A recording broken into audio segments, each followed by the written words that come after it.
Assalamualaikum warahmatullahi wabarakatuh. Rekan mahasiswa Teknik Sipil Unul Kase, kita lanjutkan di pembahasan soal bab 5, jembatan beton.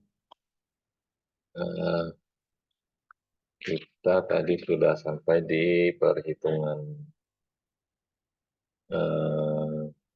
tiang pagar, kemudian perhitungan cantilever, dan di video ketiga ini akan kita bahas perhitungan lantainya ya, atau slab dalam, perhitungan plat bagian dalam atau inner slab. Yang pertama bagian A, momen lentur akibat beban hidup.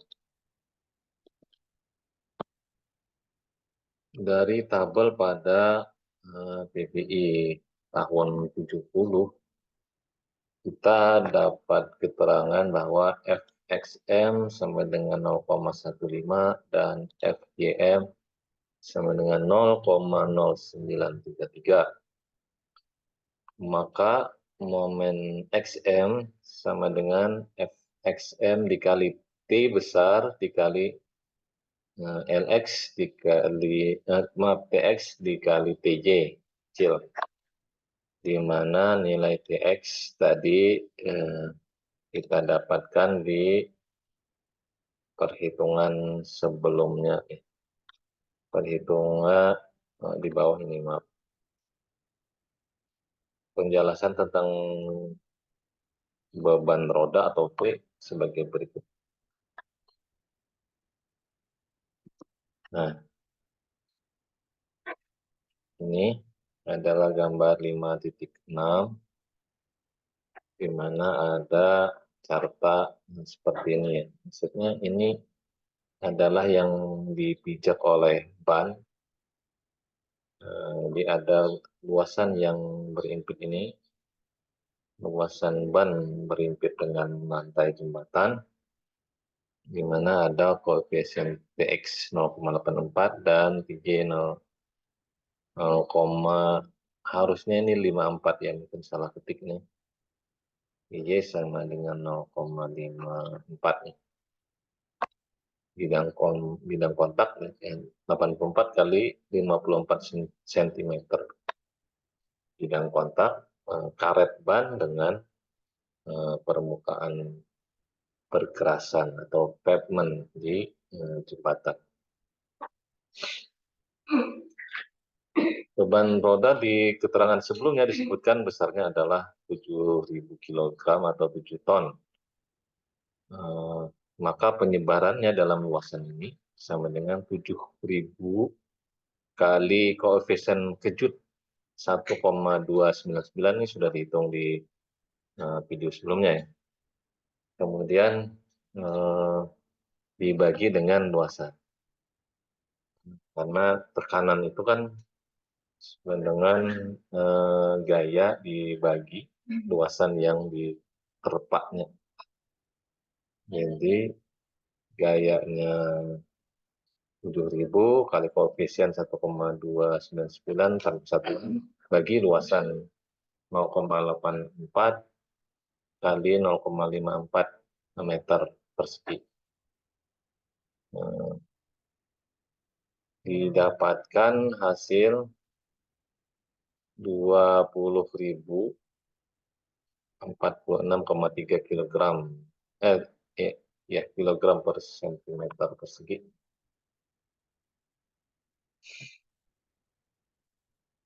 Atau dalam MPa megapascal. Megapascal didapatkan 0,2000463 MPa.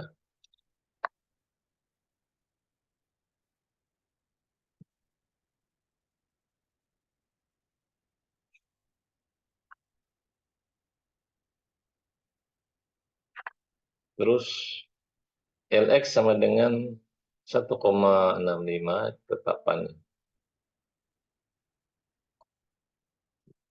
Kemudian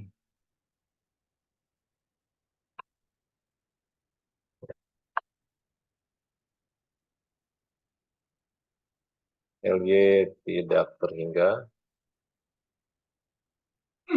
Kemudian berarti PX dibagi IX sama dengan ya,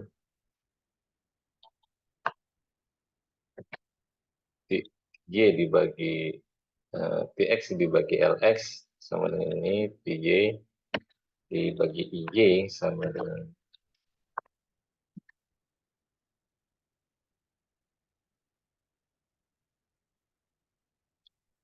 ini LX yang bukan IX. LX maksudnya L dalam arah X, dalam arah sumbu X. Kemudian ini tadi nilai PX ya. Dari perhitungan ini. Terus PX, Y, lalu dengan keterangan ini kita dapatkan berarti momen MXM sama dengan nilai ini.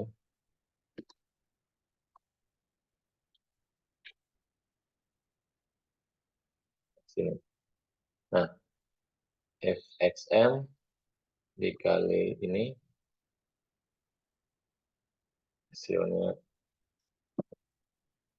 1363 dikalikan dengan nilai G 10 kg per detik kuadrat,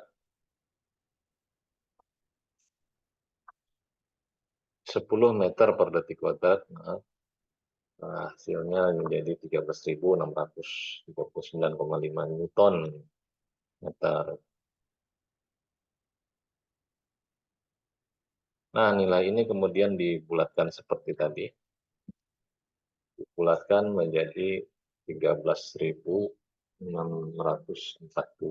Newton meter. Gunakan fungsi round up. Kemudian di arah Y-nya, MYN, sama dengan FYM dikali T kali TX kali TJ. FYM-nya tadi ketentuan ini, kemudian T-nya perhitungan tadi, maka didapatkan nilai ini kalikan G, kemudian dibulatkan, dapatlah nilai 8490. Kita cek dengan perhitungan ibu, dua-duanya sama ya. Jadi kita kasih warna biru.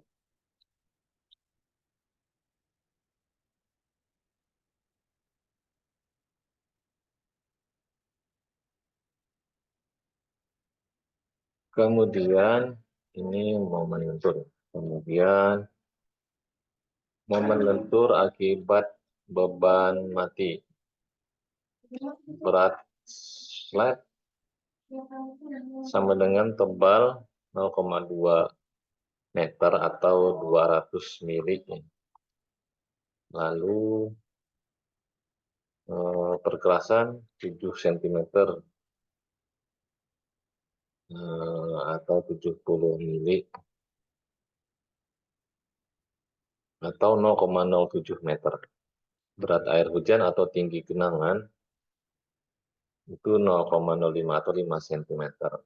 Nah, sedangkan berat jenisnya slab beton bertulang itu berat jenisnya adalah 2.400 kg per meter kubik. Sedangkan perkerasan aspal 2.200 kg per meter kubik. Sedangkan air hujan adalah 1.000 atau 1 ton meter per kubik. Hasil kalinya kemudian dijumlahkan, sumnya didapatkan, berarti nilai QDL total dari semua ini adalah 684 km kilogram per meter persegi. Kita cek 684, hasilnya. Nah, ini total KDL sebenarnya 684 kilogram per meter persegi.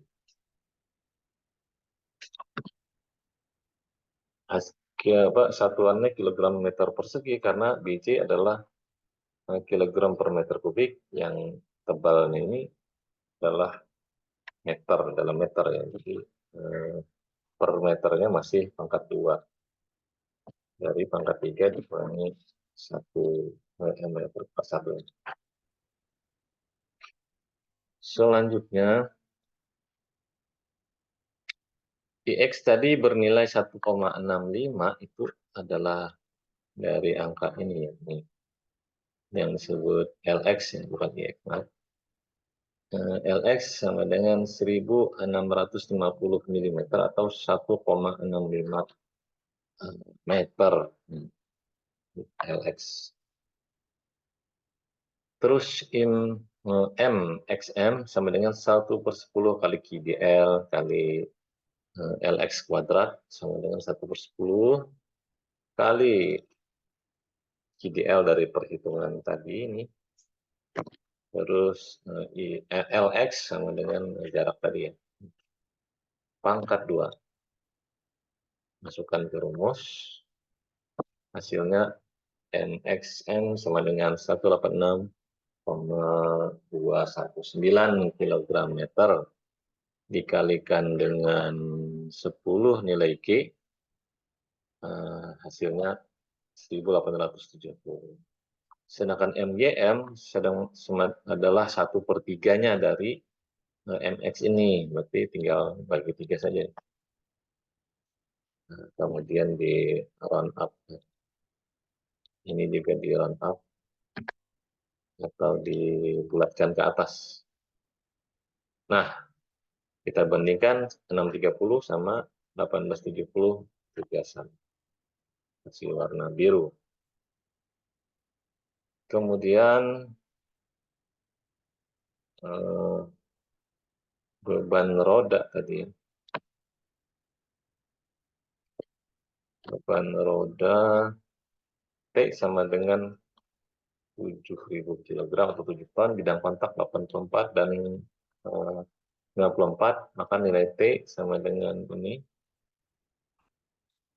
sama ya, ini nilai T persis sama dengan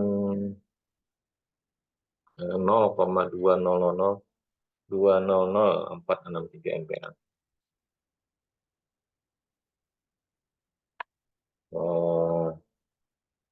MPa konversi ke nilai kilogram per sentimeter persegi, soalnya nilainya ini. Lalu dari gambar 5.6 kita dapatkan nilai LX, LY, PX, TY sudah. Terus momen total MX sama dengan nilai yang tadi didapat di atas ini, yang ini akibat ini yang bagian A, momen akibat beban hidup, ditambah yang ini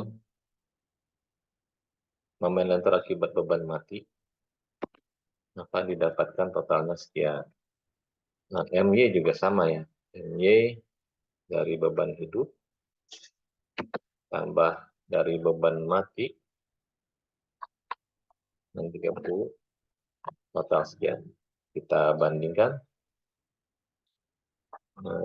di 15.510 sama 9.120 sama. Kita kasih warna biru.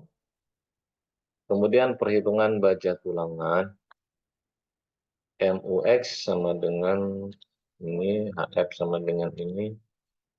Nah, ini tebal plat ya, kemudian selimut betonnya 40 mm. D sama dengan 200 tebal plat dikurangi dengan selimut beton. Kalau tinggi efektifnya. Jadi 200 kurang 40 sama dengan 160 mm. Nilai K sama dengan rumusnya MU dibagi koefisien dibagi B dibagi D kuadrat. Kita masukkan angkanya dari ini, lalu koefisiennya tetap 0,8, B-nya 1 meter, lalu D ini 160 kuadrat. Hasilnya, nah 0,7573 megapascal. Sama ya. Terus perlu rumusnya ini sama dengan atas tadi. FC-nya sama dengan 20 MPa, FY-nya 200 MPa di data soal. Maka kita masukkan ke rumus, usia 0,00387. 0,0387. Ya, sama. Kasih warna biru. Dari hitungan di atas, kita bandingkan rho perlu dibandingkan rho min. Rho min tadi sudah dihitung tadi ya. Perlu yang ini 0,0038, rho minnya 0,007, angka James Bond. Maka karena rho min masih lebih besar daripada rho perlu, berarti harus kita pakai nilai minimal. Maksudnya tidak boleh lebih kecil daripada itu.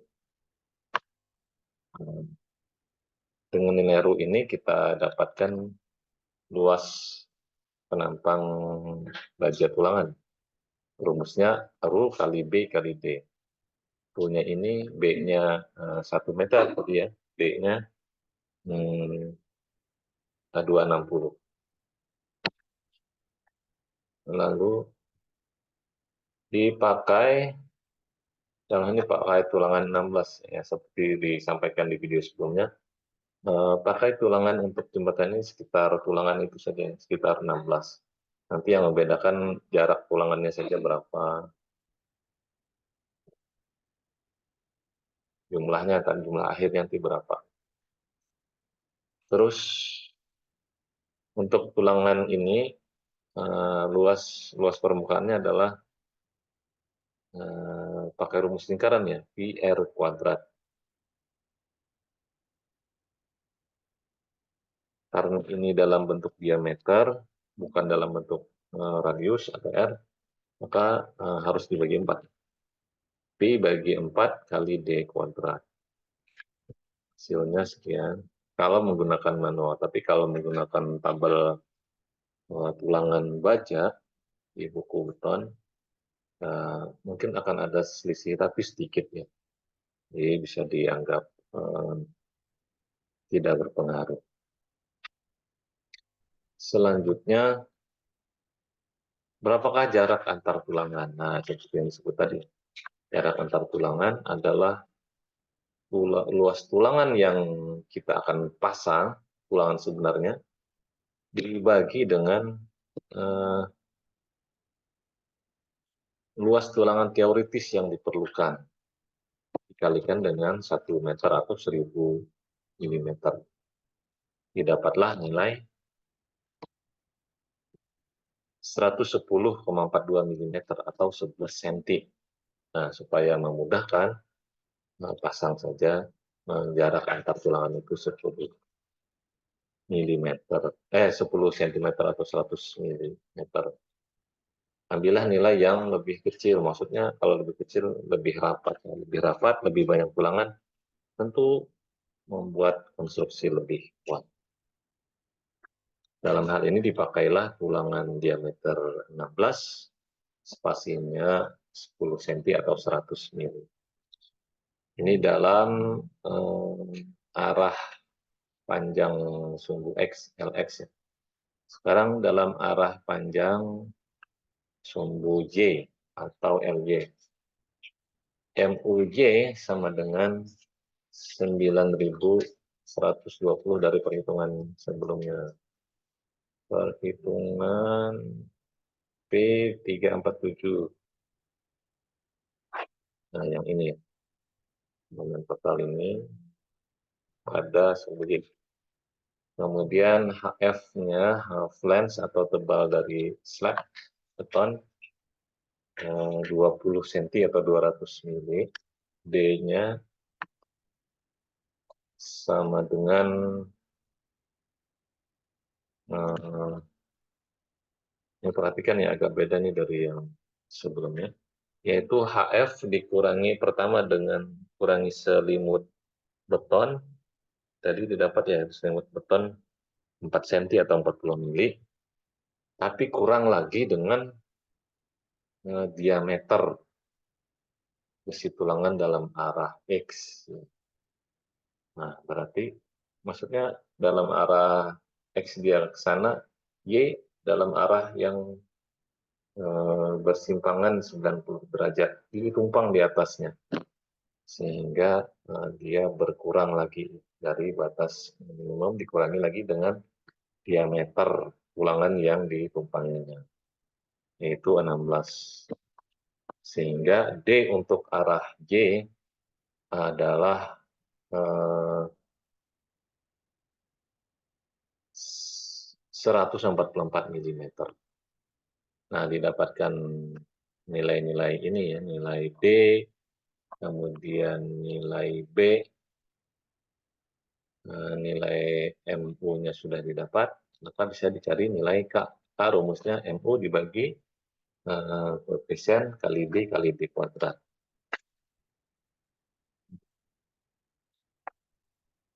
Nah, dalam rumus ini kita masukkan angka tadi, mendapatkan nilai 0,5498 atau nilai yang persis sama dengan yang dihitung dalam buku. Lalu menghitung ru yang diperlukan. Rasio tulangan yang diperlukan rumusnya seperti tadi, 0,85 FC aksen dibagi FY dikali dalam kurung 1 dikurangi akar dari dalam kurung 1 kurangi 2K per 0,85 FC aksen tutup kurung. Dengan nilai FC 20, FY 200 MPa, K dari perhitungan di atas ini, maka nilai RU yang diperlukan adalah 0,00279 atau 0,003. Ini angka ini persis sama dengan yang di buku, mau kita beri tanda biru. Dari perhitungan ini, RU perlu kita bandingkan dengan RU minimum yang disyaratkan. Tadi kita hitung 0,07. Ini 0,03, berarti tetap kembali kita memakai RU minimum, karena perhitungan kita masih kurang dari batas yang dibolehkan. Didapatkan 0,07, nilai ini dimasukkan untuk menghitung AS atau area of steel, atau luas penampang tulangan. Nah, hasilnya adalah 1008 mm persegi. Dari tabel, ini dari tabel beton, kita dapatkan nilai ini diperoleh dari ini ya, dari AS 2096.